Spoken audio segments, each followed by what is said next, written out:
And we are live! Hello, puppies! And welcome back to another episode of the Isle of series. And tonight is titled what's the word? Precariously, accurately, nicely, awesomely. Because as you all know, this show was created as kind of a center for my book.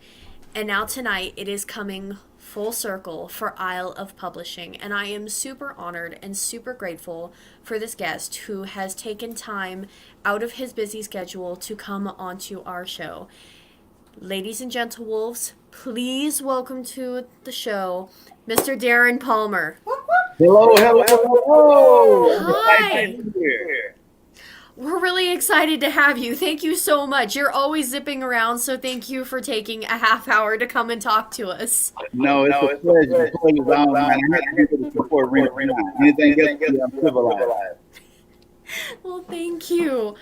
So, this is basically another ambush. For those who remember, Mr. Palmer did do a brief interview on my book launch on April 4th last month. But for people, for people who didn't get to see it, we're doing another interview. All right, so let the ambush commence. Are you ready? Yeah, I'm ready. Okay, so the first question, appropriately, is what made you want to start your own company? Well, what made me want to start my own company was the importance of seeing what their story. So, say for instance, I was speaking and doing keynotes for Student Government Association, Future Business Leaders of America, even corporate events. But I created a book because I had a mentor that said, Darren, if you can be an expert or something, you need to have a book. You need to share more about your story. So after I created my book and then created Book Plural, I had people still coming to me and my book Darren. I know you got your books. I love your books, but I got a book that I want to share.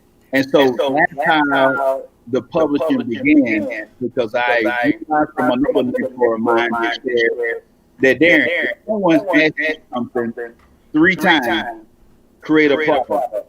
And so we created a course that morphed into one-on-one services, and then it flourished into a full-fledged company. So it was just kind of more others that encouraged you to, want to write and, put your teachings into books? Yes, it was. It was something like your story somewhere, where it can be others that are around you, whether it's a teacher or a family member who might see something in you. You might be doing it anyway because you like it, but they might give you that one piece of advice or that wisdom or that nugget to share with you. Hey, you need to go a step further with this because you have something. And I was fortunate to have people around me who gave me wise advice. Which, and encouragement is a lot of it. Because if you don't have the encouragement from other people, sometimes you don't even think to do it. Exactly. So when did you actually get the building and have your first influx of staff, and all that kind of stuff? Well, that's a good question. Well, I think it was the first few years I did it from home office, and I just worked on the process, built on the team, had people work remote. We still have people that work remote. But then I realized I wanted to take it a step further, and I wanted that we had certain personnel that was in the house. And plus, with 4 kids, me and my wife needed a break from the home office for a little bit. And so we got the office, and we brought the team, bought it together, and we realized that having a growth culture was something that we need to be in-house to have, to make sure that our customers were served the proper way, to make sure that we were able to train the right way, so all parties could benefit and all parties could be successful. Right. Do you know off the top of your head, what were some of your biggest challenges or some of the biggest things that you had to face when setting up your company and how it's grown over the years? Wow, man. You doing this is an awesome interview. I'm telling you, myself. There's a really These bad are awesome echo. questions. Oh, is there? Mr. Palmer, one moment, please. I apologize. I think we're having audio we're having issues audio again. issues, so I guess the audience is receiving the same echo you are. do you happen to have a pair of headphones, Mr. Palmer? Yes, I do. Well, I tell you what. Let me do this. Or maybe I could wear headphones. Maybe the same would apply. Absolutely, if that's what you want to try. Let me get you a pair. I know we're a I pair am of so headphones. sorry, guys. Wait, Hang on just one second. I know we're a pair of headphones. Okay. Mom got a private message saying that I guess the same echo you were hearing before, the audience can hear it too. So usually the problem is that because I think you have a microphone set up as well, right? Yeah. Yeah, so usually it's our computers picking up our own microphones. So usually if one of us wears headphones, that usually fixes the problem. So here's to testing to see if it Do works. you know how to? I believe so. Let me see. I'm not Thank the tech you buff. guys for your patience. Yeah, I'm so thank you. sorry.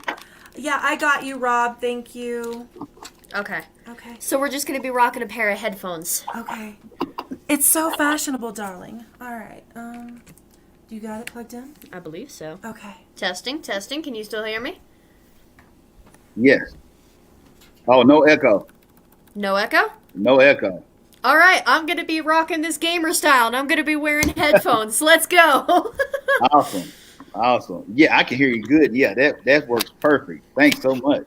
Absolutely. All right, so maybe this was the solution to all of our problems all along. I just need to become a gamer. As long as it works. That's It. Well, hey, thank you for your patience for those who are there. I do remember where we were before we had the little audio issue. But speaking of that, that's business right there, what we just had. It's about being able to pivot and do things off the cuff because they can't teach you this at school. It's not going to happen. What are you going to do when you're doing a live interview and something happens with the sound? A lot of us at the beginning of this year didn't know we were going to have the COVID-19 situation, didn't know that we were going to have to postpone some of our trips, didn't know that we were going to have to learn new technologies and new systems to allow for us to be able to succeed. And so when you bring up the question, Rena, about what we did in business, I had to do what we're currently doing right now. I had to learn new skill sets. I had to understand, okay, it's cool. It's one thing to be a technician, and I want the audience to pick up on this. You can be a technician. That means that you are a writer, or you are an author, or you are a speaker, or you do good with tech, or you're a YouTuber, or whatever the situation may be, or a gamer.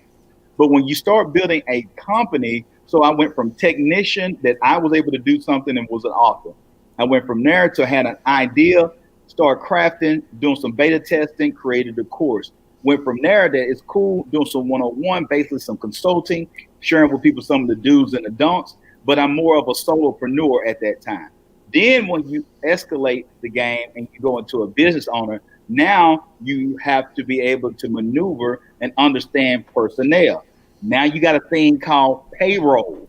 It's one thing when it's just coming to you, but it's another thing when you're responsible for the lives of others and they're looking at you every week or every 2 weeks or whatnot for compensation for their services. Also being able to know how to work with people who might be in other countries that you're working with, or being able to find the best systems. Most importantly, creating a system. We all can attest that McDonald's burgers aren't the best or the healthiest in the world, but they have the best system. And so when people are purchasing a franchise, what they're doing is purchasing a system. So the people who understand systems and people are the most successful when it comes to business. And if you look at that in a nonprofit, or if you look in that for-profit, the people who are able to create leaders and understand systems and then understand processes as far as systems and processes along with people are the ones that are able to grow and benefit. And so that's what we had to do, Rena, was understand systems and understand people. And so that comes with understanding leadership and having a growth culture where you're not just barking orders at someone to get something done. You create a culture by hiring by your core beliefs that allow for your team members that you work with to serve at a greater capacity because they want to serve, they want to work, they enjoy what they're doing. So now it's a better customer experience. Now you have more referrals, just like how we got connected with you because somebody had a great experience. Now you're recession proof because you got the ingredients right and you're able to have a great cake. Right. Well, and and you wouldn't really think about it as far as, having people and the system.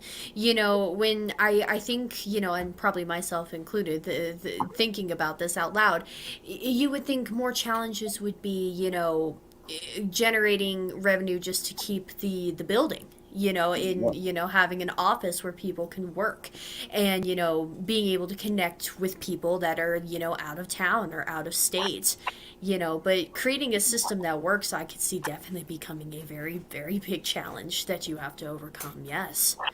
Yes, yes, Dang. it is. But at the same time, you just have to pivot, just like we did for this interview, and just like how we've done with COVID-19. We call it peacetime CEOs and wartime CEOs. So you can either just bury your head in the sand, or you can pick up and learn new technologies or whatnot.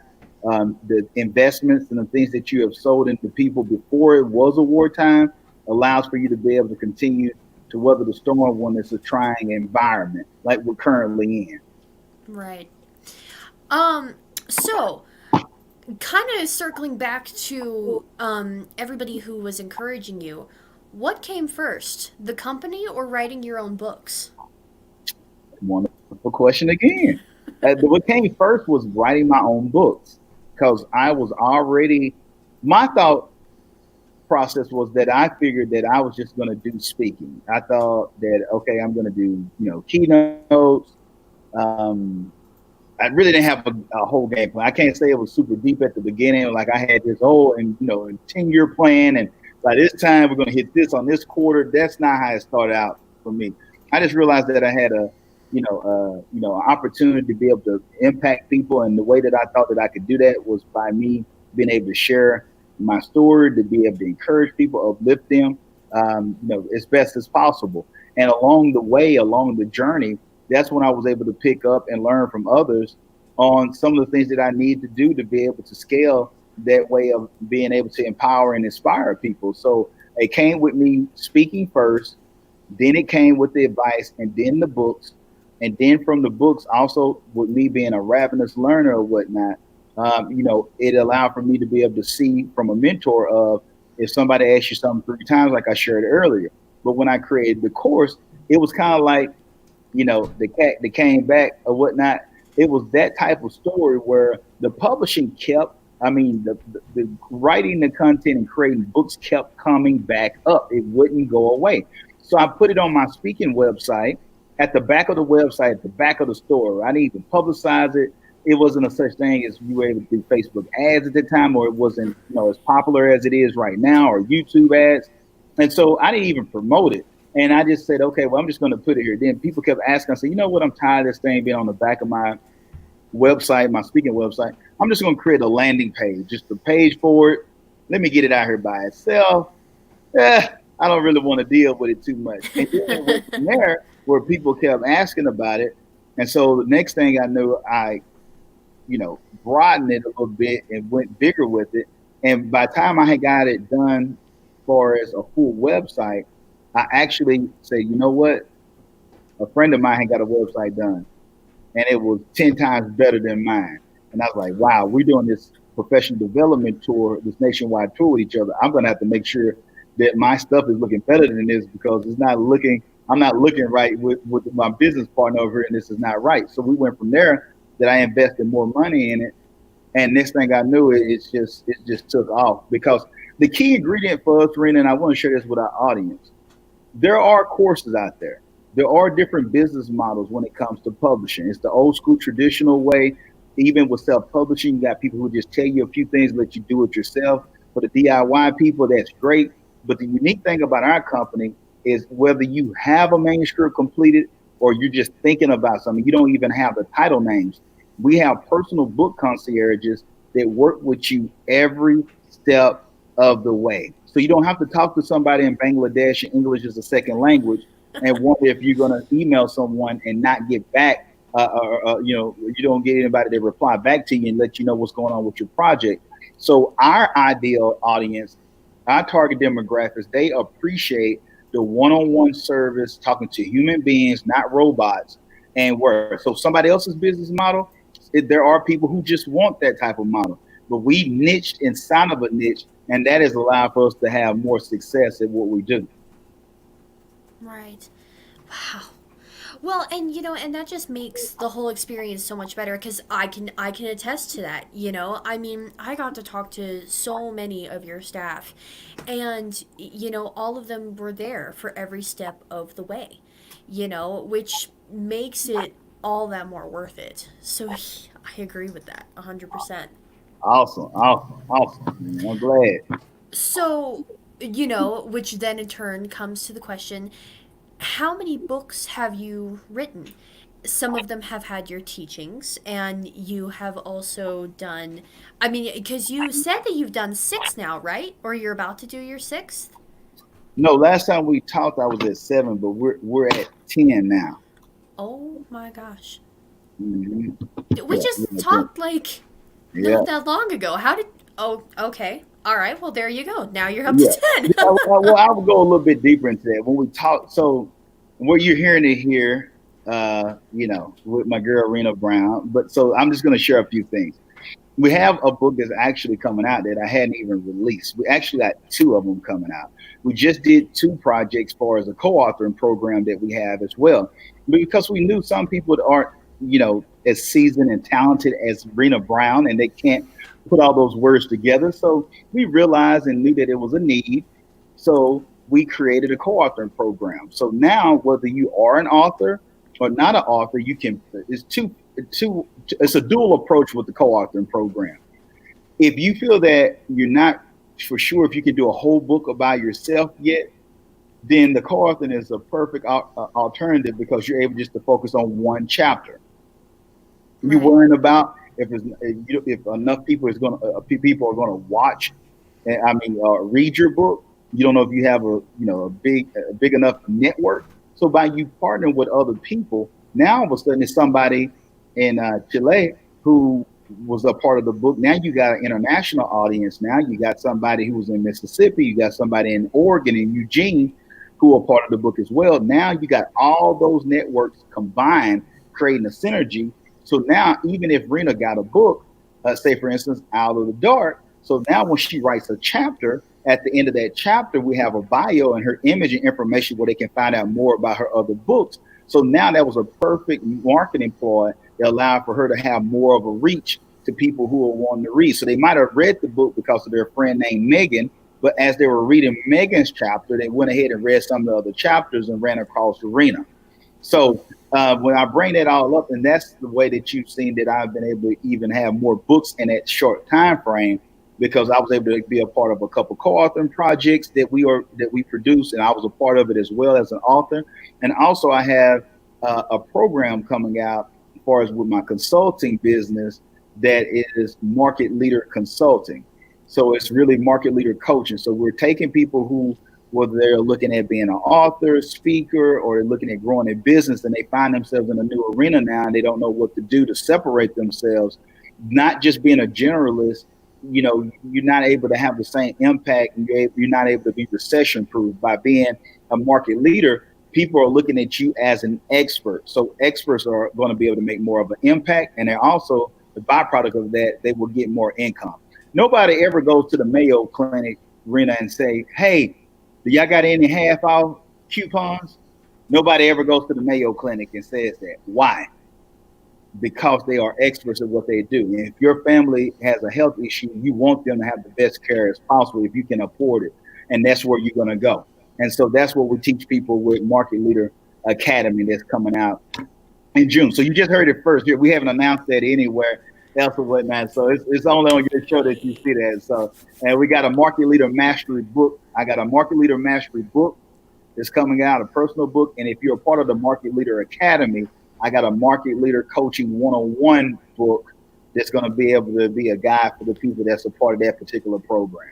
So those are some of the things that you've seen shift, or when you look at the number count, why it went from 7 to like 10 that quick, and that's what we have been working on the back end. Well, dang. Well, thank you so much for letting us be your first platform to make this announcement. Guys, you've heard it firsthand. Well, that's it. Okay, I'm going to take a quick second because we have reached the 20-minute mark, and that was kind of a perfect spot to take a break there for a second. I'm going to let my brother come on screen, and he has some fire facts that he's going to share with everybody. Give it just 1 second. Headphones come off. Yeet. All right. Alrighty, hello everyone. Headphones, honey, headphones. Oh, yes. Yeah. Pop on the legendary headphones. Yes, the legendary headphones. Alright, boys, I'm a gamer now. Alright, so welcome to BBA 99's Fire Facts. Fact number 1. The Gutenberg Bible was first published and it was the first book published on a printing press. Sorry, I messed up there. Alright, number 2. One average ink cartridge can be used to fill 220 pages of a book with words. And number 3, some paper a long time ago was actually made of animal skin. And number 4, Darren's favorite topic is history. So that's pretty cool. Awesome. You rock, man. Great job. All right, back to you, RA. Thank you very much. Oh, well, thanks, I'm gonna go publish a book. Right? Just have it run in the family. It'd be the perfect advertising scheme. Alrighty, so I have another question lined up for you, but this one's a little less serious than the past few have been. Okay, so your company has helped publish dozens, if not hundreds, of books. Mm-hmm. I want to ask if there is one that sticks out in your mind for being the most random. If you have had someone come in and say, I want to publish this book, and you take a look at it and it is just something you never thought you would see come through your doors. Yes. I've had a few. Actually, I've had a few of those. Well, I can tell you this way. So I had one where someone was talking about, like, I think somebody had a book title like "Having Sex with Jerry Lewis." Okay, well, there you go. And so I think that was kind of like, well, I would have never thought that I would hear a title like that. But so for some of the audience, they'll have to look up and even know who Jerry Lewis is. But at the same time, it was really strange. Like, what is Jerry Lewis? Like, what? What's the fascination there? yeah. Like, where did this come from? But it was kind of like like a gag type thing that they wanted to do the whole nine. And so we do have books that come across that way that we got to watch. Now, I do have to share this. I think this will be great information for the audience. Now, what our company, I do have to work, because you got to understand people, like we talked about earlier, people and systems. But I do have to work on my editors or whatnot, because they're so passionate behind what they do. And it's great to have people that love what they do. They actually care about it. So it's not like we're just putting stuff through Grammarly and nobody's not reading it. And so you have people who actually read the project. And so they get passionate about it. But I have to let them know this is still the United States of America, or even if it's another country. I pride myself in allowing for that person. If it's grammatically wrong, then we will address that. If it's something with sentence structure, I will address that. But I want you to have freedom with your creativity. Right. I don't want to limit someone's creativity because of somebody else's personal preference. And to me, that's a non-negotiable that I stand by firm in the company that, hey, if it's your project and if you want to put this in here, it's your project. This is what you have invested in. And like I said, if it's something that they want to suggest as an expert opinion, great. But if you say, no, I want to go this route, then we're going to allow for you to go that route. Right. Which is really cool. I mean, just having an open platform for anybody to come in, you know? Because I even remember, my editor, Butch Burney, he had even messaged me because we were going back and forth between some of the mistakes I had made in punctuation and grammar and stuff like that. And I remember he wound up asking me, he's like, this is like different from what I usually read. What inspired you to write this? And we had a full on conversation about it, which, it's really cool to have, an engaging conversation with someone who wants to know the fundamentals of where the book came from. And you guys are willing to do any book that someone brings to your door. Yes, yes, yes, we are. And, and then some people, they, I got to watch it because they get passionate. Well, I don't know if anybody want to read it. Well, it doesn't matter if that's their book, if that's something that's on their heart to write, leave them alone. Allow for them to be creative, and you don't have to. We come from different walks of life, so you know, I might have something that's in my heart, or even if it's something that's grammatically wrong. If you want to put some wording, some people might want to throw some flavor, or they want to make it urban, or use some ebonics in their word, or they want to have it all caps, or they might want to leave, use a little social media world stuff. If you want to leave that to bring the point across because your audience, then do that. I don't want it to be like we're in Miss Henry's English class or British class, and you got to worry about passing a test or whatnot to put that content in your book. So I hope that was helpful, Rena. It was, yes, and I like the English teacher example. That is perfect. Okay, so my final question for you is kind of on the border of a serious and silly question. Okay.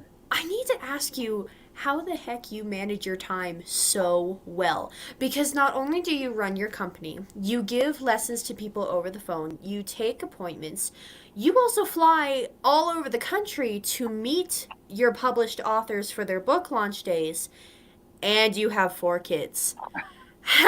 How do you have it so that you can give everybody the time that they need while also giving yourself the time that you need? Well, once again, another great question. I would not expect anything less from Rena Brown, but the way that I do it is because I'm intentional with time and I understand the value of it. So let's just say, for instance, I'm gonna give it a nutshell. For one thing, I understand the importance of having a team and great communication. So me and my wife are on the same page. And so I have an amazing wife, and so we understand what our goals are, what we design for our family and the business and the whole nine. So that's definitely a plus.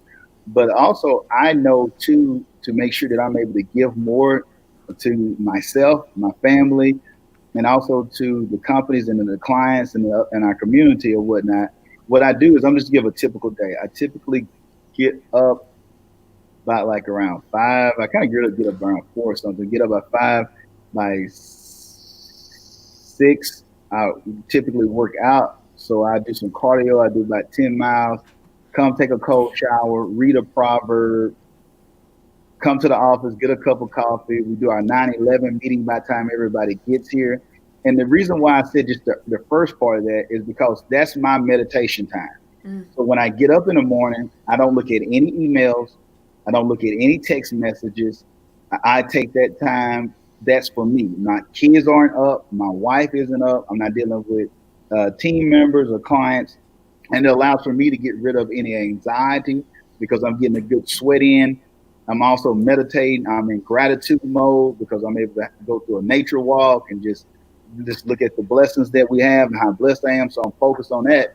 So by the time I come to the office, for one, I got more energy because I worked out, because I have a sense of gratitude.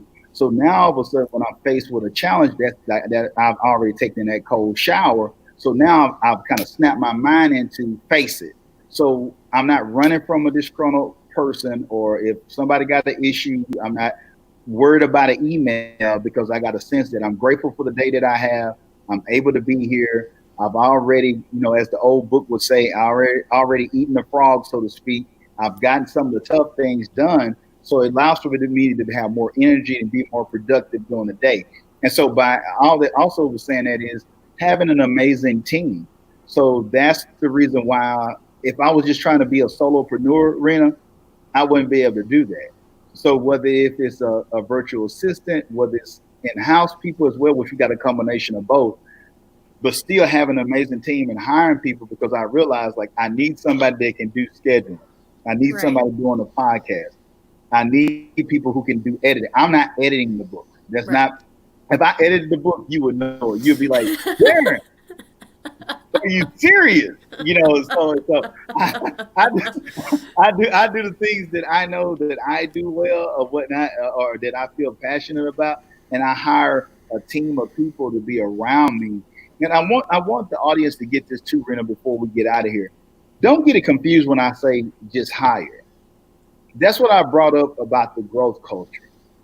You'll be shocked who will work with you when you have a mission and you have vision. Sometimes you'll have people that will just give their spare time up and not even get compensated at first because you have a vision and you have mission. And they will leave places where they don't have vision and mission.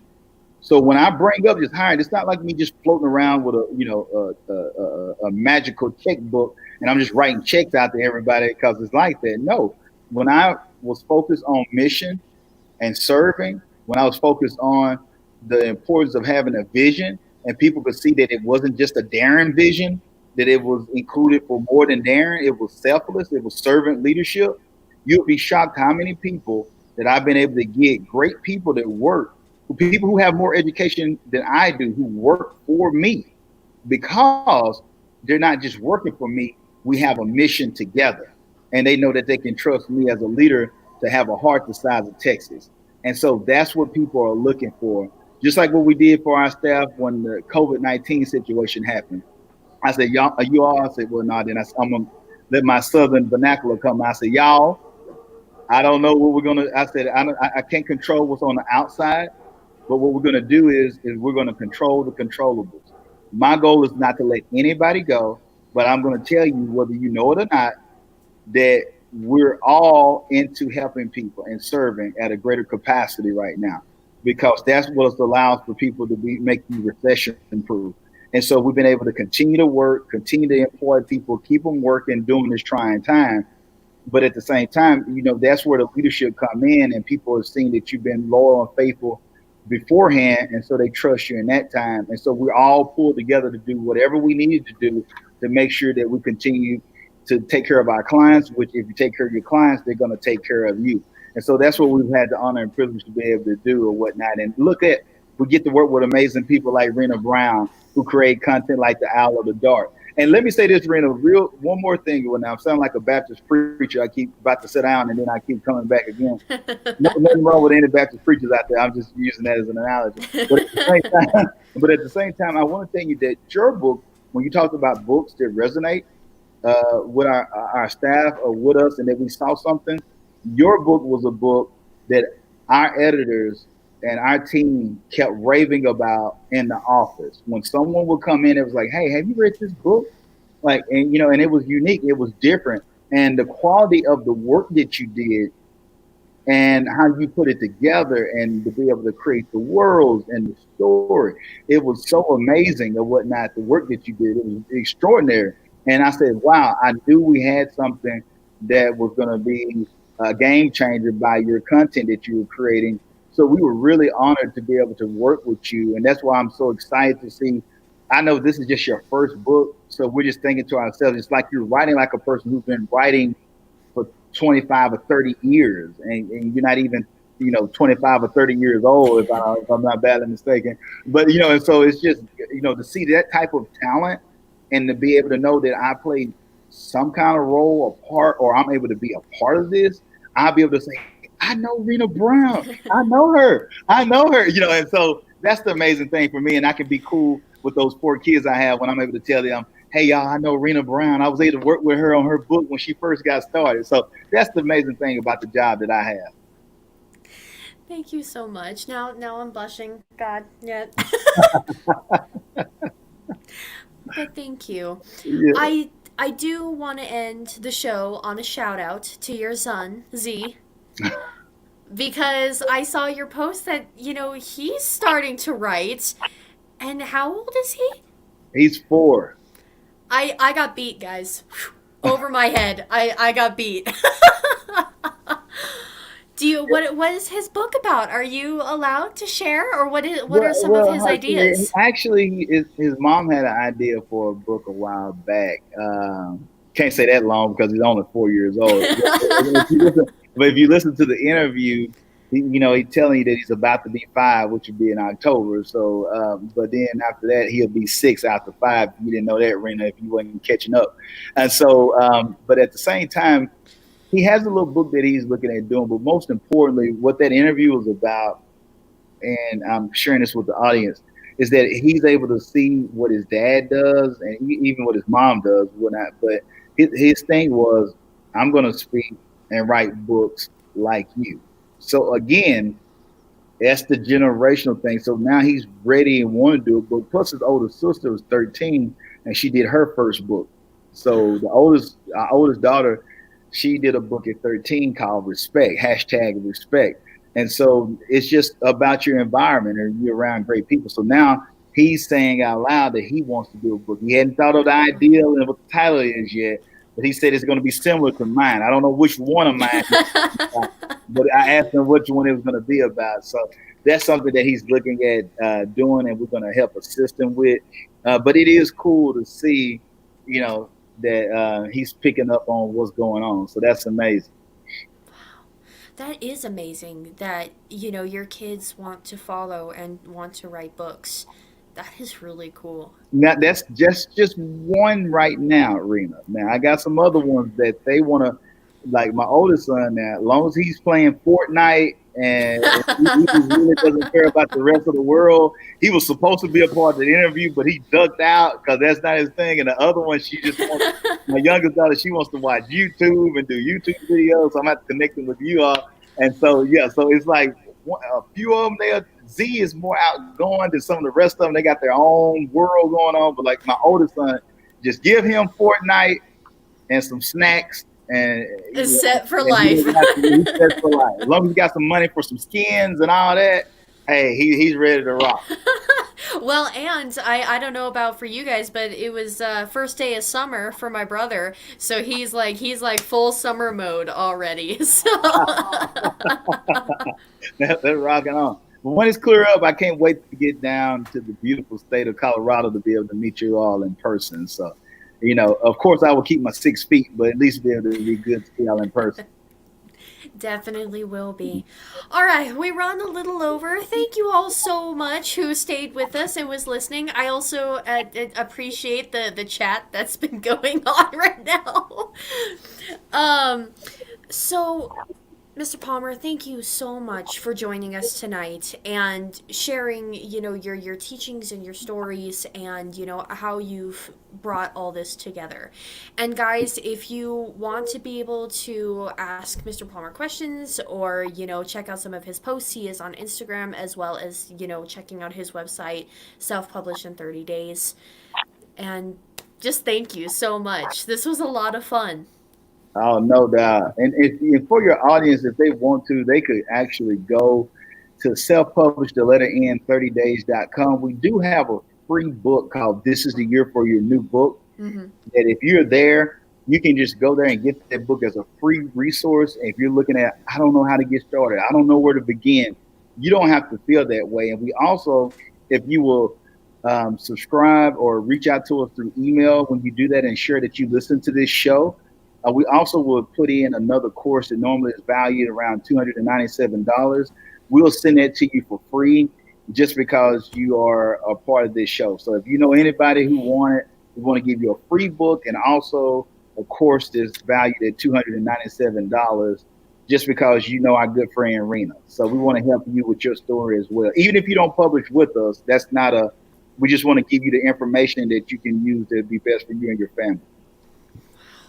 That is amazing, guys. Hop on it. Seriously, I talk from firsthand experience. It is worth listening and checking it out for sure. So, all right. Ending at the 40-minute mark. Thank you to everyone who came and watched the show and had so much fun in the chat. Well, I'll need to go back and rewatch all of that because there was definitely some weird stuff floating around. Mr. Palmer, thank you so much for being on the show. We had a lot of fun. Awesome. Thank you, Rena. Bye. Thank you. Y'all As have a good always, one. guys, we will see you all later. The end. Whoop, whoop. I can't end it. You have to Oh, end okay. it. I'll end it. Bye, guys.